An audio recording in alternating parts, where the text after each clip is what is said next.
Siyempre, ano yan, medyo marami-rami tatrabahuin ngayong 2020. But now, we have, di ba, we have been learning about 8 steps of success. We have been learning about the 8 core. So 8 plus 8, ilan yon?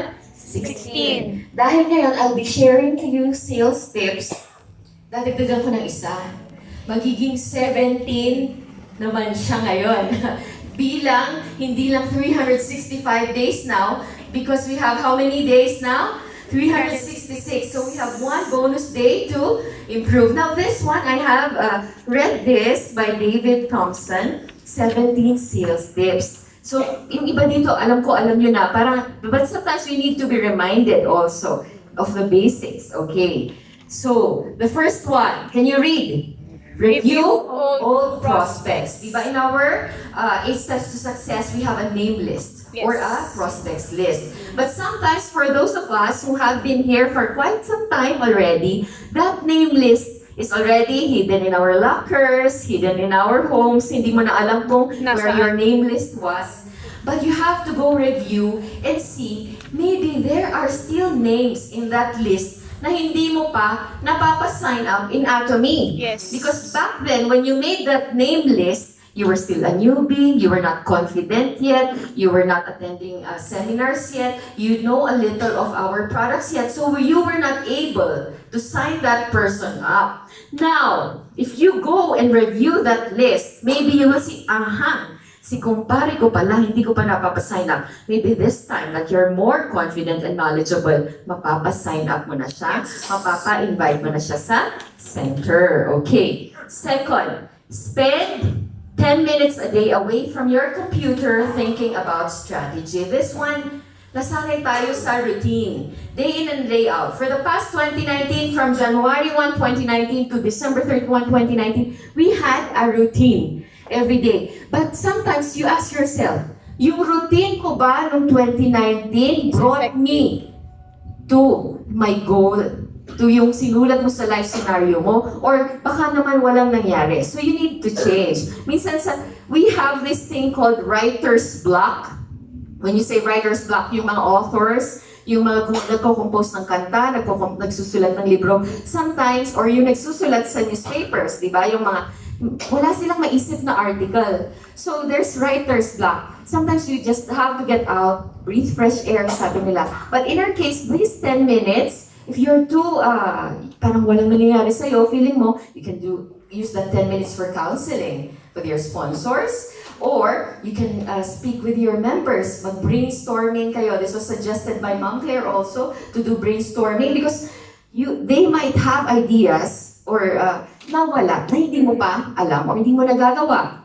Third, ask your clients for referrals. This one, when we meet a new member, you ask, Ma'am, ano ba gusto mo? Consumer or you want to do the business with us? Pag sinabi niyang, I want only to become a consumer, I'm too busy, I have a business already, I'm working consumer lang. Okay, yes. Please ask for referrals. Kasi those referrals niya, pwedeng later on, pag na-connect sa system niya, magigising din siya, or sila din yung magpapaboom dun sa network niya. Okay, so let's not forget about that. The fourth one, focus on doing one thing that's outside of your comfort zone every week. Ano ang hindi kayo komportable? Sabi nila, if you do something that you're not comfortable, that is where growth starts. Yes. So anong example? Speaking in front. Diba? Lahat tayo nanginginig, natatakot. But you do that. If you have tried products, raise your hand. Go to your sponsor. Can I speak? Can I do testimony? Be brave. Yes. Do it. Ma'am Lancy, nakasmile. Alam kaya nung nag-welcome siya, nanginginig yan. Nakailang practice kami sa CR. Yan. But she did it anyway, yes. Diba? So do something that is not comfortable. You never know. Baka yun pala ang calling mo, maging speaker. Hindi lang nadidiscover kasi napapangunahan na nervyos. O diba? Look who's talking sa nervyos din kami lahat. Okay. Number 5. Ano to? Exercise! You'll feel better and have more energy throughout the day. Speaking of exercise, bakit nasa sales tips siya? Hindi ba? But it really works. So tomorrow, we have Zumba. Yes. That's why we have Zumba. Zumba is not only to break the monotony of the morning meetings, but of course, in Zumba, di ba sabi nila, when you exercise, you excrete endorphins. And endorphins are what? Happy hormones. Para happy ka naman na nag-a-atomy. Hindi naman yung every Thursday ka lang happy, okay? And through Zumba, we discover the dancers. Oh, may discover ka na naman kung marunong kang sumayaw o hindi. Through exercise, you bond with your cross lines, hindi ba? You get close to them, ayan. And kung sa atomy system, your left and right legs are bangking na kunada, hindi pantay. Sa Zumba, magpapantay yan. Lalo na kung ikaw ay dalawa ang kaliwang paa mo. Ayan, magpapantay siya. Okay, next. Spend more time on discovery calls, really understanding your prospects' pain points. So this one, parang in a way, counseling. But for new members, paano ba to? Magiging applicable to new members. For example, your member went here with a prospect in tow. Sponsor, can you please talk to my new member? Pag upo, huwag mo namang agad, ma'am, yung carry, huwag mo nang ilatag ka agad. You do a small talk, okay? Small talk. Why? Small talk to break the ice, diba? Kasi kunyari pagdating nila, ma'am, saan kayo galing? Ay, nagsundo kami ng anak ko. O, so alam mo nang mother siya na may anak siya. Diba? Ay, ilan ang anak niyo po, ma'am? Ay, 2. So, nagsta-start ka na ng conversation. So, wala po kayong work, ma'am. Ay, hindi. Night shift akong nurse sa BFC. Ngayon lang kasi nagsundo ako dahil syempre hapon yun.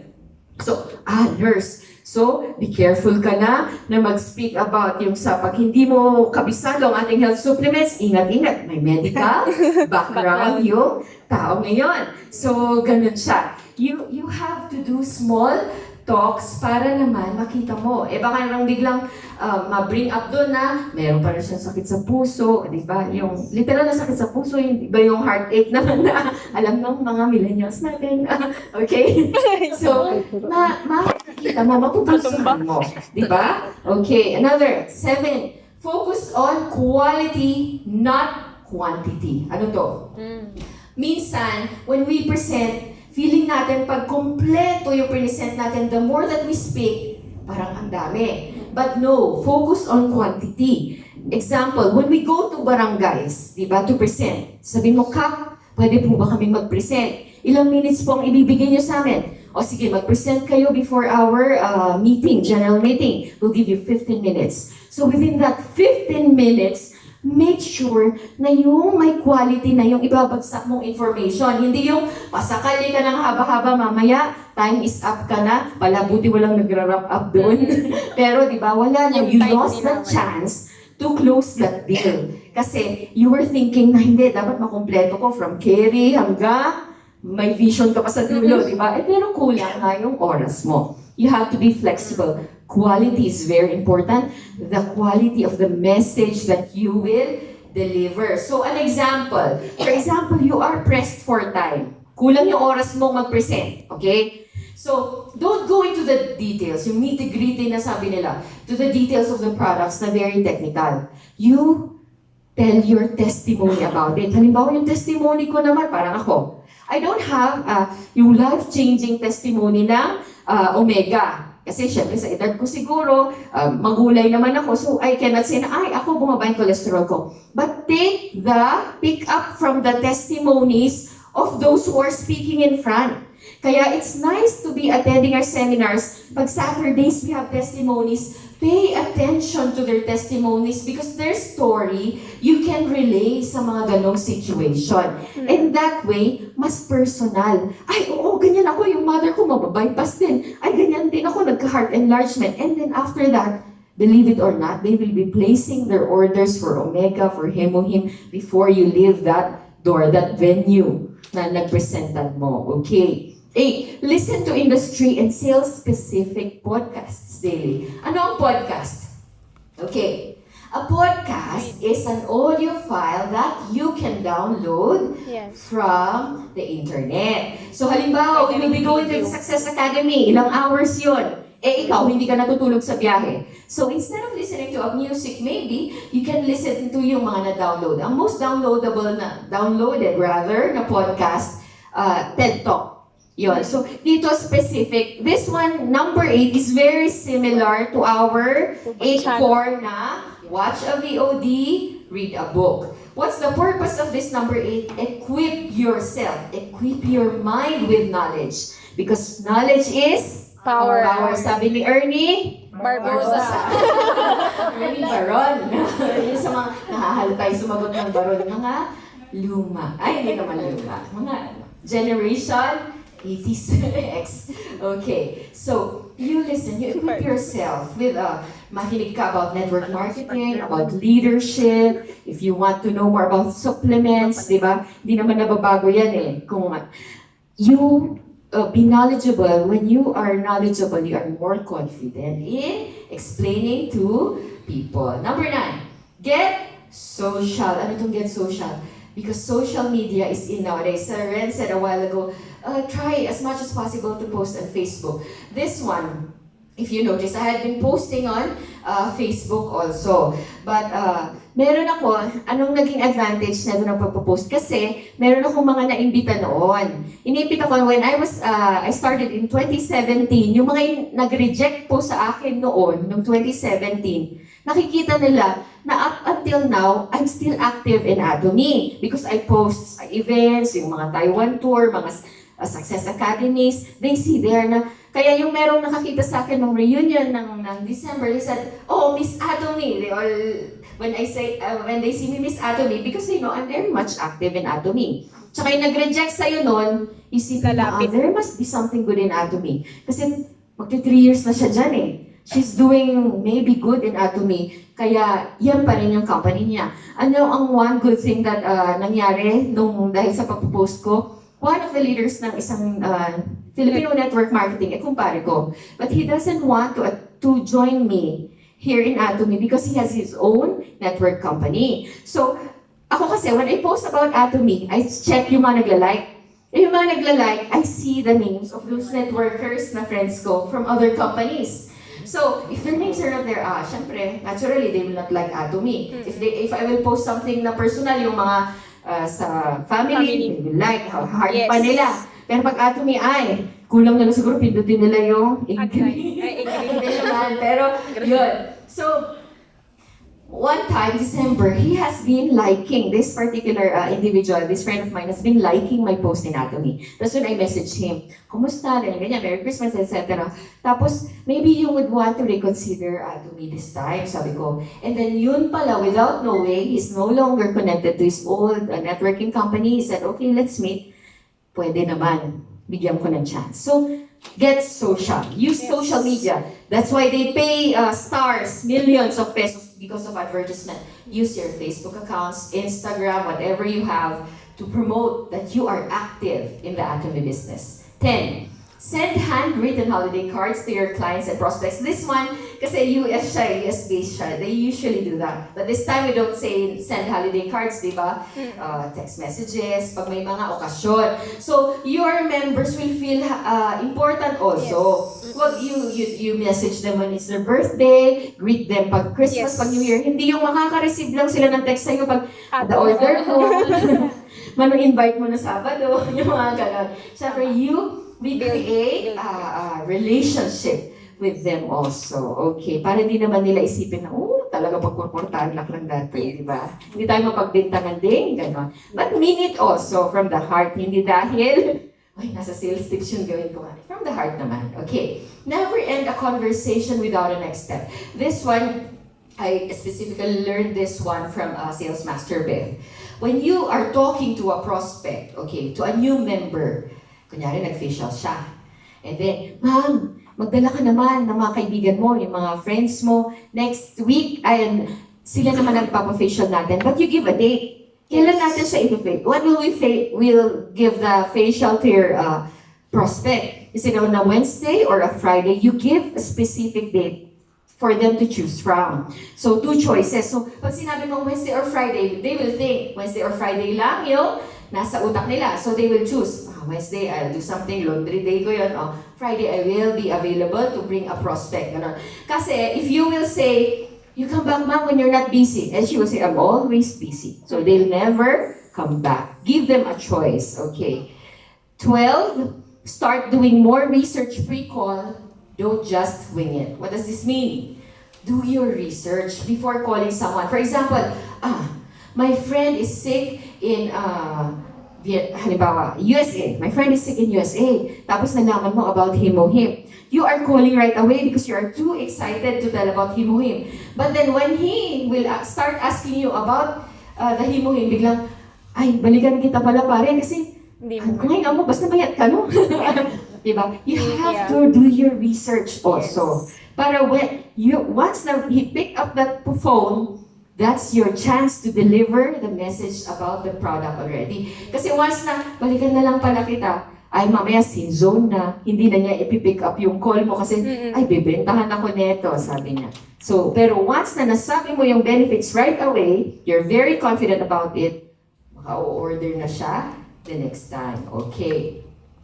13, be more authentic in your communication. Ito yung sinasabi ni Chairman Hangil Park. Let's be more true. Let's not exaggerate things just to be able to make a sale.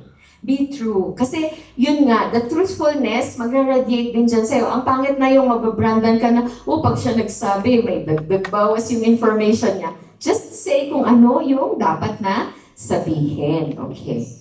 14, focus on the lead measures, not just monthly, quarterly revenue targets. This one, there are members na will go to the sponsor. When will we challenge? Pag sinabi ni sponsor, we'll challenge in March. So they will say, those I will sell Medico to, I will contact them in March. No. January pa lang ngayon. Reserve mo na sila, di ba? So contact them now. Why? Kasi those people that will try our products, definitely, they will fall in love with our products. Parang wala ka namang bilib sa produkto natin. Kaya ka nga nandito kasi na-in love ka sa products natin. Yes. So they will fall in love with the products now. The next thing you know, nakiki-challenge na sila with you. So yung target mo na sales master lang, yung pala, naka-build ka na ng 4 challenging with you, diamond ka na agad. So, do your daily goals like what Ma'am Claire keeps on telling us. Daily goals. Wag yung, March pa, the challenge, okay. No, now. Start now. Yes. Okay. 15. Do more A or B testing with your emails. This one. Please, when you do text messaging, sa atin kasi here in the Philippines, hindi tayo masyado sa emails. Emails are for this one, US kasi siya, diba? US-based. So, tayo, PM. Okay. When you send to a lot of people, do you know Atomy? Will they reply? If they will reply, that's a good format. Yes. But pero kung yung upungat mong text, bro, invite ka man di seminar. Hi, kung na seminar, networking daw, scam man yan. Hindi ka na niya sasagutin. So, pero kung, or maybe you send a picture right away of Caldero. Sis, ano to? Yung gano'n, makikurious siya agad, sasagutin ka niya. Maybe it works pag yung bigla-biglang nagsisend ka ng picture. It works for you. If that works for you, dapat alam mo. So that you will use that format later on. Para hindi hit and miss. You have to be mindful kung saan sila nagre-respond. Kung anong question sila nagre-respond. Okay. 16. Get laser-focused on a niche within your market to target. This one, be more specific. For example, okay, we go to a senior citizen group. Senior citizens, what do you offer? Health supplements. You have only 10 minutes. Health supplements agad. Beauty naman, di ba, Ma'am Lourdes? Beauty. Hair color. Okay. You go to a meeting dominated by men. Beauty ba agad ang sasabihin mo? Di ba? Unless Valentine's Day, pangregalo sa asawa, hindi ba? Pero, you be more specific. Kasi nga, you have to work smart. Hindi yung explain mo lahat, wala ka ng oras. So, last, okay. Listen to top reps or representatives. What are they doing that others are not doing? Okay. So, in our case, we have our sponsors. Okay. Always listen to your sponsor. Like my sponsor, of course, here is Sir Ren, diba? He may be younger than me. 2 months lang ang gap namin. Ayaw kong aminin. He may be younger than me, but I listen to him because he's my sponsor. Kasi kahit bali-balik na, kahit sabihin ko, same-same naman. Yung mga video na napanood niya noon, napanood ko na. Yung mga lectures noon, napanood ko na yan. I know the same thing, but experience is the best teacher. Yes. He had more experiences when I was not still doing atomy. So, I listened to him kasi yung experience niya, hindi ko na-experience yon. Kaysa naman experiencein ko yung mga mali, di ba? I learned from him already. So, no matter what, kahit mas bata yung inyong sponsor, you listen to them. Kasi, sabi nga nila, marami ka pang kakaining kimchi. Bigas. Ramen. Ramen. Okay, marami ka na tayong kakainin. Bigas. So, those are the sales tips that you can use for this 2020. Now, how vivid is your vision for 2020? Clear ba? Normal vision ba? Yes. 2020? O blurred na yung sa 2019. 20? Ano ang vision nyo? Is it as clear as the normal eyesight na grade? Diba? So, okay. I hope it's clear.